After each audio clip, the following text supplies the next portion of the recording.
បាទរូបជំរាបសួរបងប្អូនរបស់គ្នាបាទថ្ងៃនេះខ្ញុំនាំអារម្មណ៍បងប្អូនយើងមករើសថ្មបាទរើសថ្មនេះប្រភេទថ្មនេះកំពុងតែអង្គុយថាមករើសទូនេះដាក់ឲ្យម៉ួយនេះម៉ួយគាត់កំងយកប្រភេទពងគ្រួចបាទពងគ្រួចទូចាបងប្អូនបាទតែពងគ្រួចទូចេះគាត់បងប្អូនខ្លះគាត់យកទៅស្រោបហ្មងអញ្ចឹងប៉ុន្តែយើងរើសប្រភេទសាច់ឡតជូនគាត់នេះដូចមួយគ្រាប់នេះឡតសុតនេះសាច់ឡតដាច់ស្អាតនេះអេមហ្មងអានេះគេហៅដូចនាងពួនធបូងអញ្ចឹងបងប្អូនណាស្អាតសាច់ឡតមូលស្អាតមែនតើបាទហ្នឹងហើយក្របនេះក៏រៀងស្អាតអានេះទៅពីរៀបធម្មជាតិមកឡូយបងប្អូនអានេះយើងរើសស្អាតជូនគាត់ទេ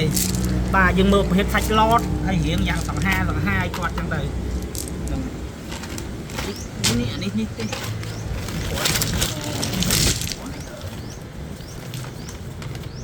ពុះសម្រាប់នេះប្រភេទពុះសម្រាប់បាទនេះគេពុះសម្រាប់ទេបាទ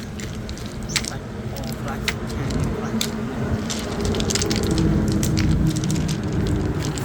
កំណិល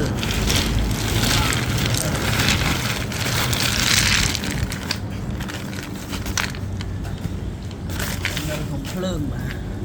នៅក្នុងភ្លើង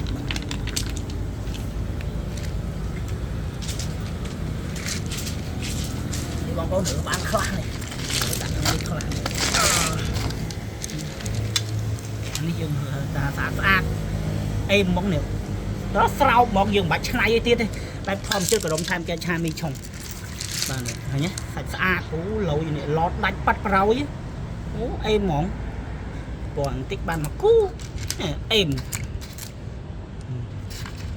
នេះសើរៀងខ្លំមកហ្នឹងនេះរើសយកតា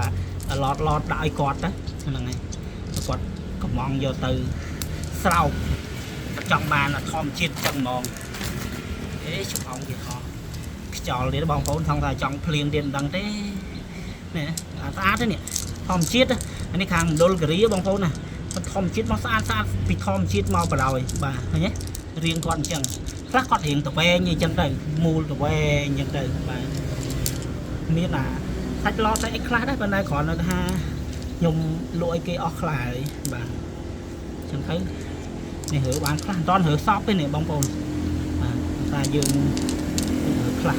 នេះមានលាយឆាំងតិចតួចអីចឹងទេបាទស្អាតនៅលើអីមកកណោខ្ញុំនៅលើ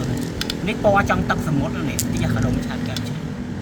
ចង់ពណ៌ទឹកសមុទ្រតិចខ្លះរៀងលឿងនេះចឹងទៅប៉ុន្តែយើងរើសមើលអាសាច់ឡតមូលកតកសាច់ឡតចឹងទៅបាទតឡតបញ្យកគាត់ចឹងទៅប៉ុន្តែគ្រាន់តែថាវាអាឡតដាច់ហ្នឹងវាក៏កម្រដែរបាទភិកច្រើនវាអាចជាប់សារាយបន្តិចអីក៏ឆាំងបន្តិចបន្តួចចឹងណាបាទធម្មជាតិអូស្អាតណាកែហ្មងផលិតមកខូប